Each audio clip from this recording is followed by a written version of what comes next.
Hello साथीहरू, आज चाहिँ मेरो दाइको बर्थडे अनि त्यसपछि न्यू इयर अनि त्यसपछि अर्को एउटा न्यू खबर हो। तर यो खबर चाहिँ म तपाईँलाई सुनाउन आजको स्पेसल भनेको तीनटा कुराको र दुईटा कुरा चाहिँ एउटा बर्थडे अनि मेरो दाइको बर्थडे भएको भएर सानो घरमै पार्टी गर्न लागेका छौँ। दाइहरू, बहिनीहरू, भाउजूहरू, दिदीहरू सबैजना बेलुका आउनुहुन्छ। म चाहिँ पसलबाट अहिले घर आइसकेँ। अहिले तपाईँको 2 बजिसक्यो। मैले चाहिँ 2 बजीभित्र चाहिँ यहाँ के बनाएँ भनेर हजुरहरूलाई देखाउँदैछु है त। यता चाहिँ मासु पाक्दैछ हैन साथीहरू। त्यसै गरी यहाँ रहेको छ रायोको साग। अब यो पनि म फ्राई गर्छु। आलु चाहिँ साध्न बाँकी नै छ।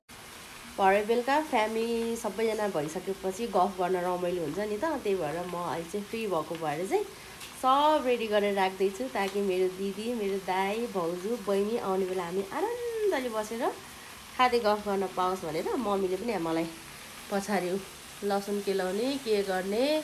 आज के हो रे मम्मी? आज न्यू इयर अनि बर्थडे त्यति होइन त? कस्तो लागिरहेछ त मम्मीलाई? राम्रै लाग्यो।